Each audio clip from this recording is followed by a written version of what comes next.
बंगाल में पीएम की सबसे आक्रामक रैली। बंगाल का विकास तब तक संभव नहीं है जब तक यहां टोलाबाजों का राज रहेगा। ममता सरकार पर सबसे बड़ा प्रहार।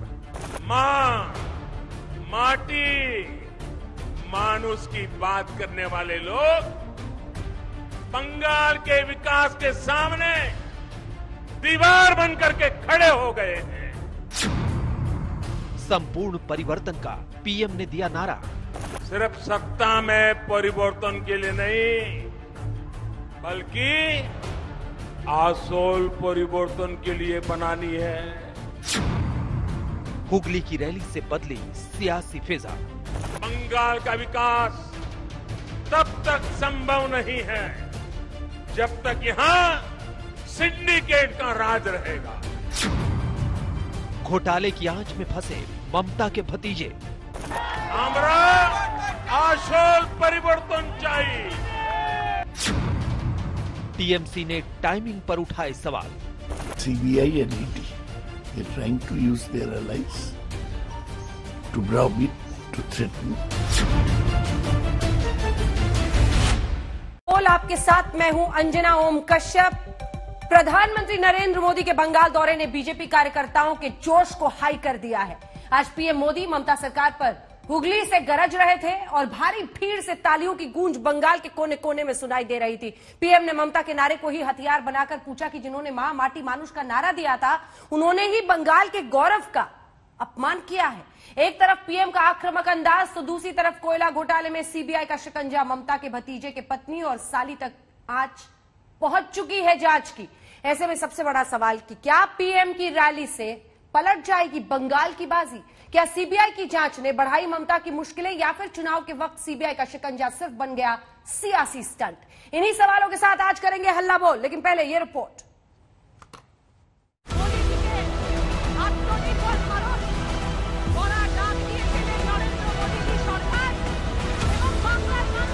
भारत माता की वंदे वंदे। बंगाल का विकास तब तक संभव नहीं है जब तक यहां टोलाबाजों का राज रहेगा। আমার পিছনে ইডি সিবিআই লাগাতে হবে না, আমি এই মাটির সন্তান। আপনাদের ধমকানি চমকানি আর জেল টেনে দেখি প্লিজ আমাদের ভয় দেখাবেন না। अब पश्चिम बंगाल परिवर्तन का मन बना चुका है।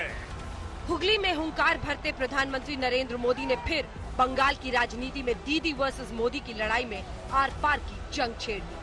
पिछले लोकसभा चुनाव में हुगली में बीजेपी ने जीत दर्ज की थी और लॉकेट बैनर्जी के संसदीय क्षेत्र से पीएम के संबोधन में हुगली मेट्रो के विस्तार का तोहफा भी था, ममता को संकेत भी और संदेश भी। बंगाल का विकास तब तक संभव नहीं है जब तक यहां सिंडिकेट का राज रहेगा। बंगाल का विकास तब तक संभव नहीं है जब तक यहां टोलाबाजों का राज रहेगा। बंगाल का विकास तब तक संभव नहीं है जब तक कट कल्चर बंगाल में रहेगा। बंगाल का विकास तब तक संभव नहीं है जब तक शासन प्रशासन गुंडों को आश्रय देगा। इधर कोयला घोटाले की आंच ममता की दहलीज तक पहुंचने से बंगाल की सियासत में उबाल आ गया है। कोयला घोटाले में ममता बनर्जी के भतीजे अभिषेक बनर्जी के घर तक सीबीआई जांच की आंच आ गई। कल ममता के भतीजे अभिषेक की पत्नी से सीबीआई पूछताछ करेगी। बहन मेनका के घर भी आज जांच एजेंसियों का डेरा रहा। टीएमसी टाइमिंग पर सवाल उठा रही है, वहीं बीजेपी और आक्रामक हो गई है। पार्टी ने कहा कि जरूर कुछ सबूत मिले तभी सीबीआई पूछताछ के लिए पहुंची। আমি তো বলেছি আমার পিছনে ইডি সিবিআই লাগাতে হবে না, আমি এই মাটির সন্তান। যারা ইডি সিবিআই এর ভয়ে বিজেপিতে যাচ্ছে আর আমাকেও চমকাচ্ছ ইডি সিবিআই দিয়ে যে বিজেপিতে যাবে, আমার গলা কেটে দিলেও জয় বাংলা বেরোবে, মমতা ব্যানার্জি জিন্দাবাদ বেরোবে। सीबीआई एक ऐसी संस्था है, इंडिपेंडेंट संस्था है जिसकी इन्वेस्टिगेशन की बात सारी दुनिया में मानी जाती है।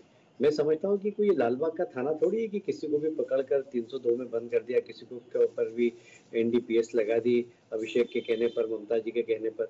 आखिर CBI है, और CBI जैसी संस्था यदि मुख्यमंत्री के परिवार के घर में नोटिस दे रही है, इसका मतलब उनके पास पर्याप्त सबूत होना चाहिए। बंगाल की लड़ाई में चुनाव के ऐन पहले CBI पश्चिम बंगाल की मुख्यमंत्री ममता बनर्जी की दहलीज तक आ गई है। भतीजे अभिषेक बनर्जी तक CBI का शिकंजा साफ संकेत है कि निशाने पर कौन है। এতই যদি তোদের দিদি আর ভাতিজা বলতে হয় তাহলে আমি চ্যালেঞ্জ করছি অমিত শাহকে, first you contest with Abhishek Banerjee and tell the name CBI की टीम कल 2 बजे अभिषेक के घर पहुंची और नोटिस थमाया। अभिषेक की पत्नी रुजिरा नरूला बनर्जी ने जवाब दिया है कि वो कल CBI के सामने पूछताछ के लिए पेश होंगे। CBI के नोटिस के बाद ममता के भतीजे अभिषेक बनर्जी तिलमिला गए। उन्होंने कल फौरन ट्वीट किया, दोपहर 2 बजे CBI ने मेरी पत्नी के नाम पर नोटिस दिया है, हमें कानून पर भरोसा है, लेकिन अगर वो सोचते हैं कि इन हथकंडों से हमें डराया जा सकता है तो गलतफहमी में है। हम वो नहीं जिन्हें कभी झुकाया जा सके। अभिषेक के ट्वीट के बाद TMC खुलकर मैदान में आ गई और नोटिस की टाइमिंग पर सवाल करने लगी। कहा गया कि जांच एजेंसियां अब BJP ऑफिस बन गई हैं, तो BJP ने भी पलटवार किया। CBI and ED, they're trying to use their allies to browbeat, to threaten, to pressurize the TMC, which is their main opponent. ये आरोप लग रहे हैं कि केंद्र सरकार का इससे कुछ लेना देना ही नहीं। ये जांच आज की नहीं है कि 6 महीने पहले इनकी पार्टी के लोगों ने मुझे कागजात दिए थे, वो कागजात मैंने CBI में भी सबमिट किए और उसके बाद CBI ने जांच की। इधर BJP सांसद अर्जुन सिंह ने तो ममता बनर्जी के भतीजे की पत्नी रुजिरा पर थाईलैंड की नागरिक होते हुए एफिडेविट में गलत जानकारी देने का आरोप भी लगा दिया। अभिषेक बनर्जी का बयान है प्रेस कॉन्फ्रेंस, उसमें उन्होंने कहा है कि उनकी पत्नी जन्म लग्न से थाई नागरिक है। वही अभिषेक बनर्जी अपने एफिडेविट में उनकी मैडम ने जो कंपनियों में मालिक हैं, लिप्स एंड बाउंड इस तरह के बहुत सारी कंपनियों में, वहां उन्होंने कहा कि वो इंडियन सिटीजन है। मेरा प्रश्न यही है कि भाई अभिषेक बनर्जी सही बोल रहे हैं कि उनकी पत्नी सही बोल रही है? CBI पिछले साल से ही कोयला घोटाले की जांच कर रही है। कोयला तस्करी के किंगपिन अनूप लाला के साथ कुछ ट्रांजैक्शन से अभिषेक बनर्जी की पत्नी पर शक हुआ है। यह आरोप है कि अनूप लाला से कुछ ट्रांजैक्शन अभिषेक बनर्जी की पत्नी रुजिरा नरूला बनर्जी के बैंक अकाउंट में हुए, जो बैंक अकाउंट विदेश में है। CBI इसी पर सवाल दागेगी। बंगाल में अपनी अपनी पार्टी के लिए 200 पार के तकरार में घोटाले में ममता के परिवार का घिरना जंग को अब सीधा ममता की दहलीज पर ले आया है। हुगली से अनुपम मिश्र और सूर्याग्नि रॉय के साथ आज तक ब्यूरो। वंदे वंदे। तो प्रधानमंत्री की वंदे वंदे, जो वंदे मातरम वो बोल रहे थे, क्या ममता के लिए फंदे फंदे? चलिए चर्चा की शुरुआत करते हैं। डॉक्टर समित पात्रा राष्ट्रीय प्रवक्ता भारतीय जनता पार्टी के, सुप्रिया श्रीनेत हमारे साथ राष्ट्रीय प्रवक्ता कांग्रेस पार्टी की जुड़ गई हैं, जितेंद्र तिवारी प्रवक्ता TMC के हमारे साथ जुड़ गए हैं। संबित जी, आपके साथ शुरुआत करते हुए, सुप्रीम कोर्ट ने एक वक्त पर बड़े ही हिस्टोरिकली CBI को कहा था कि ये तोते की तरह काम कर रही है देश में, तो आपने भी शुरू कर दिया, कुछ कुछ तोता है। नहीं, तोता किसके समय में था वो तो आप जानती ही हैं। अब तो CBI मुक्त हो चुकी है। देखिए, अभी आपने जो रिपोर्ट प्रस्तुत किया, बड़े ध्यान से मैं उस रिपोर्ट को सुन रहा था और मैं तो मुबारकबाद दूंगा, आप लोगों ने बड़े तथ्यात्मक रूप से रिपोर्ट को प्रस्तुत किया। आपने उसमें लाला माझी, अर्थात जिसका नाम अनूप माझी है, उसको लाला माझी भी कहा जाता है, लाला माझी का किस प्रकार से एक बहुत बड़ा अमाउंट उनके अकाउंट से मिस नरूला, और मिस नरूला कौन है ये पूरा बंगाल जानता है, आप मिस नरूला कहने से समझ जाएंगे, मिस नरूला के अकाउंट में गया था। वो अकाउंट कहां पे है? आपके रिपोर्ट ने कहा कि विदेश में है, मैं कह देता हूं पूरा बंगाल जानता है कि वो अकाउंट थाईलैंड में है। और किस प्रकार से ये पैसा ट्रांसफर हुआ था, किसने ये सारे दस्तावेज दिए थे? TMC के पार्टी के लोगों ने ही ये सारे दस्तावेज CBI के सुपुर्द किया था, खुद उनके पार्टी के लोग। और ये प्रक्रिया कब से शुरू हुई थी? नवंबर 27, विगत वर्ष नवंबर 27 से ये पूरी प्रक्रिया शुरू हुई थी। 13 स्थानों पर छापे डाले गए थे, ये अकाउंट निकला था। और देखिए, अभी आप जो भाषण दिखा रहे हैं बगल में भाईपो का, भाईपो मतलब अभिषेक बनर्जी, इसी भाषण में भाईपो कह रहे हैं कि जांच हो जाए अगर मोदी जी कहते हैं और अगर अमित शाह जी कहते हैं कि मैंने किसी प्रकार की संलिप्तता दिखाई है भ्रष्टाचार के साथ, तो मेरे परिवार की जांच हो जाए और जांच में कुछ भी निकल कर आता है तो मैं फांसी में चढ़ने के लिए तैयार हूं। अब कैसे जांच होगा? जांच हो रहा है तो आप रोना शुरू कर देते हैं। आप तो बड़ा सीना ठोक करके बोल रहे थे जांच करिए जांच करिए जांच करिए। अरे जांच हो रही है, अगर आपको कुछ डरने का विषय नहीं है तो डरिए मत। ठीक है, बिल्कुल तिवारी जी को सीना दिखाइए। चौड़ा करके खड़े रहिए। अब डर क्यों तिवारी रहे? जी वो कह रहे हैं कि जांच करिए सीना ठोक कर कहते थे, तो अब जब जांच हो रही है तो क्यों घबरा रहे हैं? क्यों कह रहे हैं कि कहाँ घबरा रहे हैं? अभी भी तो जांच का सामना कर रहे हैं। लेकिन संदेह वहां होता है कि येदियुरप्पा जी के खिलाफ जांच का क्या हुआ, रेड्डी ब्रदर्स के खिलाफ जांच का क्या हुआ, हेमंत बिस्व शर्मा जी के खिलाफ जांच का क्या हुआ, रमेश पोखरियाल जी के खिलाफ जांच का क्या हुआ, नारायण राणे जी के खिलाफ जांच का क्या हुआ। इन सारे प्रश्नों का जवाब भी साथ में संबित पात्रा जी देते जाते तो अच्छा लगता है। अब जब बंगाल में आपके पास मुद्दे नहीं है तो आप माँ बहनों तक उतर आएंगे और राजनीतिक रूप से हमारा मुकाबला जब नहीं कर पाएंगे तो लोगों के घरों में ढुककर उन्हें भय दिखाने का प्रयास करेंगे। ये आपकी निजता को दिखाता है। हम तो मुकाबला करने के लिए तैयार हैं। कल तो कहा ही है, अभिषेक जी की पत्नी ने कहा है कि वो सीबीआई के सामने वो हाजिर होंगी और उनके सारे प्रश्नों का जवाब देंगे। कानून अपना काम करेगा, उसमें हम पूरा सहयोग करेंगे। लेकिन आपकी मंशा पर संदेह तो उठता ही है।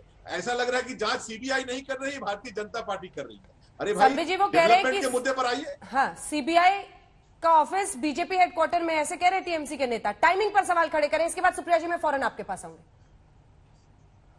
टाइमिंग सर, मैं तो समझ नहीं चुनाव जैसे जैसे करीब सारे दिखेंगे आपको, और जो आपकी पार्टी में आ गए उनके तो धुल गए सर वॉशिंग मशीन में। सर ठीक नहीं, ये अभी कह रहे थे कि हम कहां डर रहे हैं, हम तो स्वागत कर रहे हैं, तो फिर डिबेट का क्या है?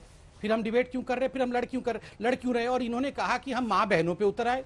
ये एक सीबीआई की जांच हो रही है, इसमें माँ बहन कहां से आ गई बीच में? ये माँ बहन क्या होती है? और कह रहे हैं कि बाड़ी था के ढुके जाबे डराबे। कौन सा घर में घुस के हम कहां डरा रहे हैं? क्या बोल रहे हैं आप तो हम लोगों की हत्या कर दे रहे हैं। और ये एक सीबीआई की जांच की नोटिस क्या गई है, आप बोल रहे हैं कि मां बहन कर दिया। ये मां बहन कर दिया क्या होता है भैया? आप लोगों ने भ्रष्टाचार किया, आप लोगों ने बंगाल को लूटा, ईस्टर्न कोलफील्ड माइंस लिमिटेड में इलीगल तरीके से जिस प्रकार कोल स्कैम किया है, और पूरा विषय आज सीबीआई के सामने है। आप कोर्ट में जाइए, आपने खुद जांच की मांग की थी, जांच हो रही है और आप खुद इसका स्वागत कर रहे हैं। फिर लड़ने की क्या आवश्यकता है? दूसरी बात है, आपने कहा यह हमारी नीचता है। कि नीचता कैसे है? भ्रष्टाचार की जांच करना नीचता नहीं होती है साहब, भ्रष्टाचार करना नीचता होती है। अगर आप भ्रष्ट हैं, जनता के पैसा को लूट करके अपना जेब भर रहे हैं, वो नीच प्रक्रिया होती है। जांच करके सच्चाई को स्थापित करना कभी भी नीचता नहीं होती है, वो धर्म होता है। सीबीआई वाला धर्म निभा रही है भारतीय जनता पार्टी। सुप्रिया श्रीनेत, फिर मैं आ रही हूं तिवारी जी, फिर मैं आ रही हूं सुप्रिया जी। इससे पहले कि मैं सीबीआई के राजधर्म की बात करूं, सोचा याद दिला दूं कि 1:30 बजे रात को सीबीआई का जो अभूतपूर्व कू हुआ था वो इन्हीं के कार्यकाल में हुआ था। कैसे एक को हटा के दूसरे को रात को 2 बजे बिठाया गया था, पीएमओ से ऑर्डर आया था, उसके बारे में मैं क्या ज्यादा बात करूं। मुझे सबसे बड़ी आपत्ति इस पूरे डिबेट में और इस पूरे विषय में यह है अंजना जी, कि जो बंगाल का मुद्दा है, विकास का, शिक्षा का, स्वास्थ्य का, महिलाओं का, नौकरियों का, उसके बारे में ना भाजपा बात कर रही है ना टीएमसी बात कर रही है। भ्रष्टाचार मुद्दा नहीं है। जांच होनी चाहिए, बिल्कुल जांच होनी चाहिए, 110%। मैं कह रही हूं 110% जांच होनी चाहिए। देखिए, सार्वजनिक जीवन के लोगों पर इतना भी आक्षेप ना लगे, लेकिन सीबीआई इलेक्शन ईव पर ही एक्टिव हो जाती है। इलेक्शन ईव पर ही पवार जी क्या रेड होती है, प्रफुल्ल पटेल पर ईडी पहुंच जाती है। इलेक्शन ईव पर ही गुजरात के एमपीज और एमएलएस क्या रेड होती है। इलेक्शन ईव पर ही 16 कांग्रेस के एमएलओस पर कर्नाटक में रेड होती है। इलेक्शन की ईव पर ही अशोक गहलोत के भाई को बिठाकर सवाल पूछने लगती ईडी। संस्थाएं जो एलाइज बन गई हैं, जो अब संस्थाओं से मिलकर चुनाव लड़ रहे हैं, वो तो भाजपा को बंद करना ही पड़ेगा। और मैं एक छोटी सी बात पूछना चाहती हूं, पैमेला गोस्वामी जी की एक इन्हीं की लीडर है जो अरेस्ट हुई है 100 ग्राम कोकेन के साथ। उन्होंने कैलाश विजयवर्गीय जो इनके बड़े नेता हैं, उनके करीबी पर आरोप लगाया है। एनसीबी क्यों नहीं एक्टिवेट हुई यहां से, अभी तक यहां से क्यों नहीं एनसीबी पहुंची, उस पर क्या जांच हो रही है, जरा उसके बारे में भी अगर थोड़ी बात हो जाती तो चैन पड़ता। क्योंकि ड्रग्स का मामला और पॉलिटिकल स्फीयर में ये तो बहुत बड़ा मुद्दा है भाई, इस पर चुप नहीं रहा जा सकता है। पूरे बॉलीवुड को लाके खड़ा कर दिया था, साक्ष्य नहीं जुटा पाए थे, यहां से एनसीबी भागी भागी गई थी। अब वहां पर पॉलिटिकल सर्कल्स में कोकेन की बातें हो रही हैं। क्यों संबित जी, सार्वजनिक जीवन है, कोकेन वाली अपनी नेता पर कुछ तो बोलिए। नहीं, वो तो कानून काम कर रहा है, हम तो उसे बचा नहीं रहे। मगर मैं जवाब भी देता हूं। देखिए, मैं बड़े ध्यान से सुन रहा हूं। आज मैं कांग्रेस पार्टी से लड़ने के मूड में नहीं, क्योंकि देखिए, ये है राहुल गांधी, ये है कांग्रेस पार्टी, खत्म। और ये उनकी पारी हो रही है, पारी हो रही है वहां पे बंगाल में। अरे कुछ तो नहीं है, मैं क्यों लड़ूं, बेकार का गला क्यों खराब करूं, बताइए। मैं आज टीएमसी के प्रवक्ता से ही कर लेता हूं। देखिए, दो ही पारी यहां लड़ाई लड़ रही है, भारतीय जनता पार्टी और टीएमसी। ये कांग्रेस वाले बीच में पारी मनाने क्यों आए हैं, उनको बोलिए मैं आज लड़ने के मूड में नहीं हूं। मैं टीएमसी के प्रवक्ता से पूछता हूं। देखिए, वैसे भी हमारी बहन यहाँ कांग्रेस की प्रवक्ता ने कहा कि वो 110% सहमत है कि जांच होना चाहिए, वो 110% सहमत है। टीएमसी के प्रवक्ता स्वागत कर रहे हैं, तो बेकार का मैं गला क्यों खराब करूं चिल्ला चिल्ला कर, दोनों ही तो स्वागत कर रहे हैं। मगर तोलाबाजी के विषय में दिनेश भाई, मैं कंप्लीट कर लूं सर। आज तोलाबाजी के विषय में, कट मनी के विषय में, सिंडिकेट के विषय में जो प्रधानमंत्री जी ने कहा वो बहुत ही तथ्यगत था। और इसकी दो बातें मैं आपको बता दूं। 2017 के अंदर इंडिया टुडे ने एक बहुत महत्वपूर्ण आर्टिकल छापा था, जो मैं कहूंगा कि व्यूअर्स भी गूगल करके देख ले। उस आर्टिकल का नाम था Bengal's notorious syndicate raj comes back to haunt Mamata's own MP. Saugata Bose जो सुभाष चंद्र बोस के परिवार से हैं, ममता बनर्जी जी की पार्टी से ही एमपी हैं, वो अपना घर 2017 में बना रहे थे। तो टीएमसी के गुंडों ने जाके कहा इतना हफ्ता देना होगा, इतना पैसा देना होगा, तभी घर बना पाओगे। सौगतो बोस ने ममता दीदी को कंप्लेन किया, यार मैं तो एमपी हूं इसी पार्टी से, आप मेरे से भी पैसा लेंगे, तब जाके मामला रफा दफा हुआ। दूसरा, आज तक का एक महत्वपूर्ण ट्वीट है डोला सेन का, आज से 3 वर्ष पहले। डोला सेन जी मेंबर ऑफ पार्लियामेंट है टीएमसी से।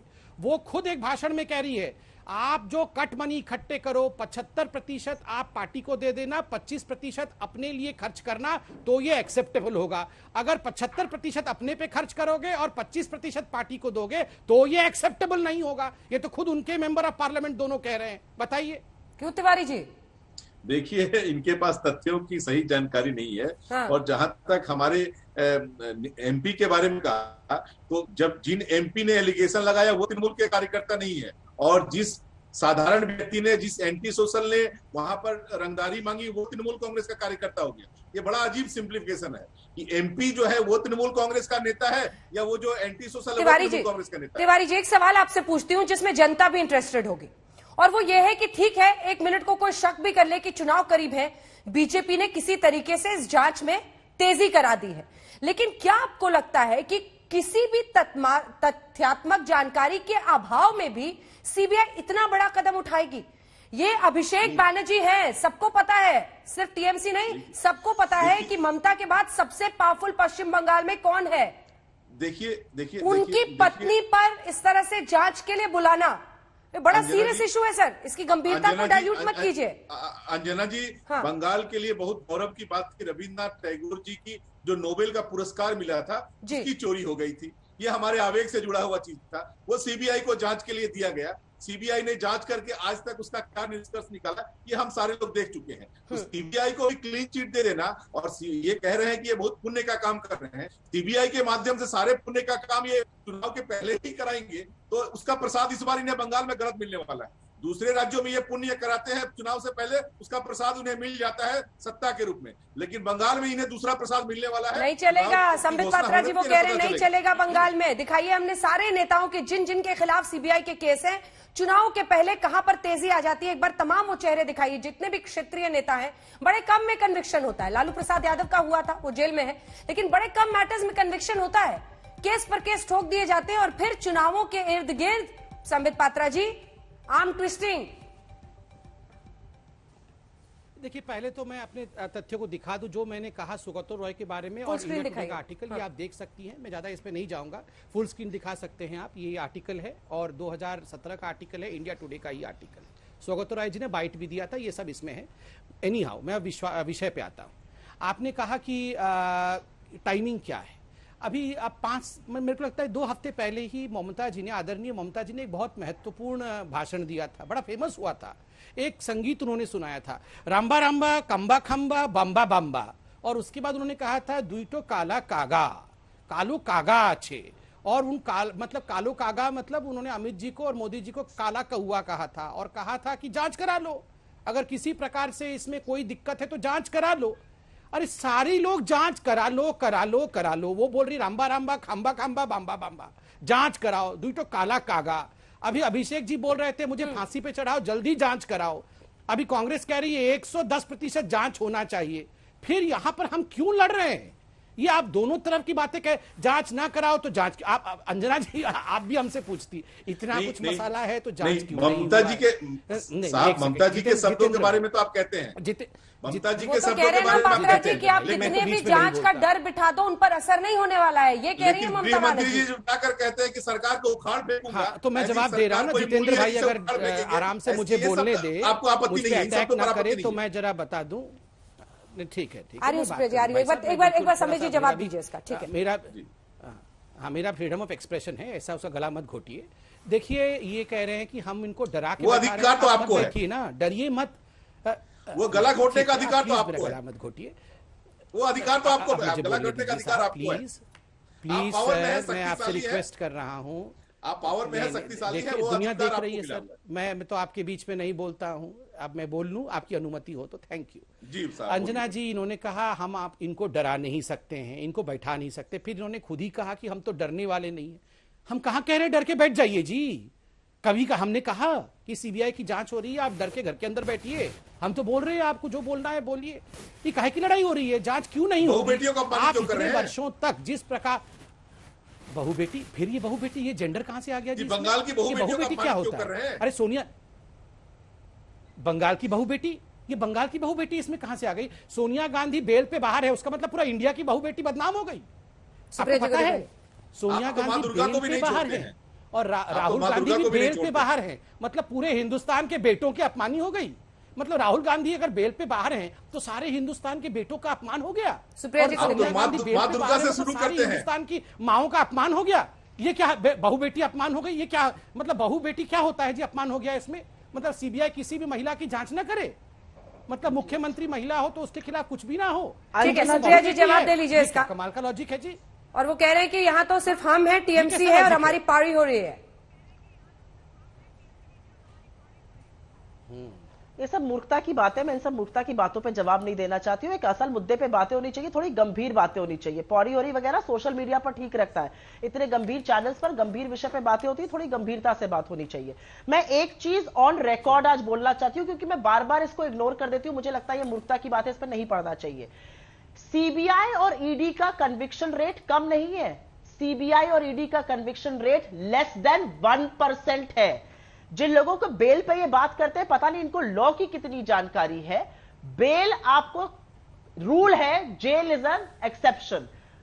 बेल और साक्ष्य में डिफरेंस होता है, किसी के खिलाफ साक्ष्य ही नहीं है सीबीआई और ईडी के पास, इसलिए कन्विक्शन नहीं हो सकता है। ऑब्वियसली कोर्ट्स बेल देंगे, अभी तक कुछ प्रूव नहीं हुआ है, यह लॉ समझना जरूरी है। मैं दो बातें कहना चाहती हूं, भाजपा भी बहुत गर्व से बोलती है, टीएमसी भी बोलती है। ईश्वर चंद्र विद्यासागर की मूर्ति किसने तोड़ी बंगाल में? भाजपा ने। बिरसा मुंडा की गलत प्रतिमा पर माला कौन चढ़ाया? अमित शाह जी। इतना तो ये इतिहास और संस्कृति जानते हैं बंगाल की। जांच में बिल्कुल तेजी आनी चाहिए, कोई दिक्कत नहीं है। मुझे लगता है भ्रष्टाचार की सार्वजनिक जीवन में 0 टॉलरेंस होनी चाहिए, लेकिन वही तेजी येदुरप्पा जी के लिए, हेमंत बिस्वा शर्मा जी के लिए, येड्डी ब्रदर्स के लिए, मुकुल रॉय के लिए, शिवराज चौहान के लिए, नारायण राणे के लिए, रमेश पोखरियाल, इन सब के लिए भी आनी चाहिए ना। ये गंगा थोड़ी नहा आते हैं कि जब भाजपा ज्वाइन कर ली तो भैया गंगा नहा ली, हम पवित्र हो गए, हमारे केसेस दब गए। ये नहीं हो सकता ना, फिर केसेस तो आपके खिलाफ वाले भी खुलने चाहिए। आप इलेक्शन की ईव पर, मैंने तो एग्जांपल्स दिए थे पवार जी से लेकर प्रफुल्ल पटेल से लेकर डीके शिव कुमार, सब पर। ये सारे इलेक्शन की ईव पर ही क्यों होता है? जांच होने में कोई गलत बात नहीं, कराइए जांच, निष्पक्ष जांच की बार बार बात होगी। और बार बार ये जो भ्रांति फैलाई जाती है ना बेल की, ये कानून की नासमझी है। अगर कोई चीज प्रूव हो जाती है तो कन्विक्ट हो जाते हैं, जैसे लालू जी कन्विक्ट हो गए। ठीक है, बेल तो मिलेगी अगर आपके पास कोई साक्ष्य नहीं है, कन्विक्शन नहीं है, क्योंकि ये पॉलिटिकल वेंडेटा है और पॉलिटिकल वेंडेटा में आपको बेल देनी ही पड़ेगी क्योंकि आपके पास कोई ब्लडी ठीक है, प्रूफ ठीक ही है, नहीं इसका जवाब ये संबित जी भी देंगे, संबित जी देंगे। जयंत घोषाल भी हमारे साथ जुड़ गए। अभिषेक बैनर्जी कोई ऐसे वैसे नेता नहीं है, उन पर हाथ रखना यानी सीधा सीबीआई मामला अब ममता बनर्जी की दहलीज पर ले जा रही है। कल पूछताछ करेगी सीबीआई ममता बनर्जी के भतीजे अभिषेक बैनर्जी की पत्नी से। ममता बनर्जी के भतीजे की दहलीज तक सीबीआई का पहुंचना, इसका क्या मतलब, क्या संकेत? और जब रुचिरा ने उसके लिए हामी भर दी है, मैं आ रही हूं इसके बाद जयंत घोषाल जी आपके पास। संबित जी, जब रुचिरा ने इसके लिए हामी भर दी है, कल वो जांच के लिए जा रही है, क्या आपको जितेंद्र तिवारी जी के टोन से समझ में नहीं आ रहा है? वो कह रहे हैं कि पश्चिम बंगाल की बहु बेटियों का आप लोग अपमान कर रहे हैं, इस तरह से पार्टी रखेगी इसको कल सामने?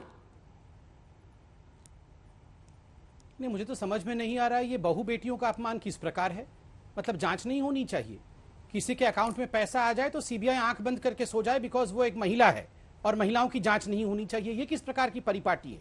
नंबर एक। नंबर दो, यहां कांग्रेस के प्रवक्ता ने कहा कि बंगाल के जो इलेक्शन है, बंगाल के इलेक्शन में मुद्दों पे इलेक्शन नहीं हो रही है, इलेक्शन ईव पे इस प्रकार से सीबीआई का इस्तेमाल किया जा रहा है। मैं तो एक सवाल पूछना चाहता हूं कि राहुल गांधी क्या कर रहे हैं? जाके वहां पर भाषण करें, वहां बड़े से बड़े रैली को संबोधित करें। इलेक्शन शुरू हो गया है वो कह रही हैं, तो जाके संबोधित करें। वो तो हर जगह जा रहे हैं, बंगाल क्यों नहीं जा रहे? नंबर एक। नंबर दो, इन्होंने बेल को इस प्रकार ग्लोरीफाई किया, बेल मिला है, बेल मिला है, बेल मिला है, मानो बेल नहीं है भारत रत्न मिला है दोनों माँ बेटे को। अरे बेल बेल होता है, ऐसे सड़क चलते किसी को थोड़ी बेल मिल जाता है जब तक आप कुछ ना करो और पूरा विषय कोर्ट में ना जाए, तभी बेल होता है। ये तो आधे लोग बेलगाड़ी पे सवार है और फिर ऐसे इतरा रहे हैं जैसे कि भारत रत्न दिया गया है। मगर इसका जवाब दीजिए कि राहुल गांधी बंगाल जाके हम लोगों को एक्सपोज क्यों नहीं कर रहे हैं? कब जाएंगे राहुल गांधी बंगाल और कब एक्सपोज करेंगे सबको? सुप्रिया जी जवाब दे रहे हैं। सुप्रिया जी, ऐसा है, राहुल गांधी इनका बैंड बजा रहे हैं और केरला से लेकर तमिलनाडु तक के किसान खड़े हैं इनके अगेंस्ट। प्रियंका गांधी इनकी यूपी में लुटिया डुबो रही है इनकी, क्योंकि वो जाकर मुजफ्फरनगर से लेकर सहारनपुर और चांदपुर और मथुरा तक किसानों को संबोधित करी और किसान हमारी तरफ मुस्तैदी से खड़े। इनका बैंड बज रहा है जो उनको दिखाई नहीं दे रहा है अपने दम और अहंकार में। इनका बैंड बज रहा है जो उनको दिखाई नहीं दे रहा है कि 100 रुपए पेट्रोल पार हो गया। और ये तो ओएनजीसी के डायरेक्टर है। कुछ सवालों का मेरे अगर आज जवाब देना चाहे तो जरूर इनसे एक सवाल पूछना चाहती हूं तेल को लेकर। मैं तो कह रही हूं सब कुछ छोड़ दीजिए, गृह मंत्री भी तो कभी बेल पर ही बाहर थे साहब, तब तो बेल रूल था, एक्सेप्शन नहीं था। गृह मंत्री भी इस देश के कभी बेल पर बाहर थे। तो इस तरह की बातें मत किया करिए पब्लिक लाइफ में, झूठ मत बोला करिए, बार बार असम्मानित अभद्र बातें मत किया करिए। छोटी सी बात कह रही हूं, पामेला गोस्वामी के सामने कानून अपना काम कर रहा है। अरे एनसीबी से दौड़ा दौड़ा कानून मुंबई चला गया था, तो एनसीबी का दौड़ा दौड़ा कानून बंगाल चला जाए। मैं एक चीज पूछना चाहती हूँ, सवाल पूछ रहे, सवाल पूछिए, आपसे जवाब दूंगी। एक चीज पूछना चाह रही हूँ please, I have to be permitted. पूछिए पूछिए। I have to be permitted to ask a question. I have to be permitted. मेरा एक सवाल है, मैं 100 रुपए में पेट्रोल अपनी गाड़ी में भरा रही हूं। ओएनजीसी के डायरेक्टर साहब हैं, ये बताएं कि ओएनजीसी का एक्सप्लोरेशन बजट 12,000 करोड़ रुपए था, अब 6,000 करोड़ क्यों है? ठीक है, जवाब दीजिए। के कैश रिजर्व 11,000 करोड़ थे, अब 900 करोड़ क्यों है? आपने क्यों एचपीसीएल को जबरदस्ती खरीदा? ठीक है, वो जवाब देंगे, बंद करने का काम कर दिया। ठीक है, ठीक है, जवाब सुनिए अपने सवाल। 100 रुपए का पेट्रोल बेच रहे हैं, उस पर नहीं बोलेंगे। संबित जी जवाब दीजिए। देखिए अंजना जी, मैं तो बिल्कुल चिल्ला नहीं रहा हूं, शांति से। नंबर एक, इन्होंने कहा राहुल गांधी हमारा बैंड बजा रहे हैं। जिस बंदे का खुद बैंड बजा पड़ा है वो दूसरे का बैंड बजा सकता है क्या? आप बताइए, हर जगह बेचारी की बैंड बजी पड़ी है, वो दूसरे की बैंड बजा सकता है क्या? क्या कर रही है? शांति से सुनिए, बीच में ये सब आवाज मत निकालिए, शांति से सुनिए। नहीं, बैठ के सुनिए। मैं आपके से मुंह नहीं कर रहा था, सुनिए। यहाँ पे तरह तरह के मुंह बना के यहाँ पर आवाज निकालती रहती है। आप सुनिए, यहाँ पे पहले बैंड किसका बज रहा है पूरा देश जानता है, और राहुल गांधी का अकेले की बैंड नहीं बज रही है, पूरे कांग्रेस पार्टी की लुटिया भी डुबो रखा है और बैंड भी बजा रखा है। अब ठीक है, सुप्रिया जी जवाब सुनिए प्लीज। देखिए, आप बोल रही थी तो किसी ने डिस्टर्ब नहीं किया। पूरा पान खा लीजिए, वो जो बिल्कुल आप पान चबा रही है वो चबा लीजिए पूरा, मुझे बोलने दीजिए।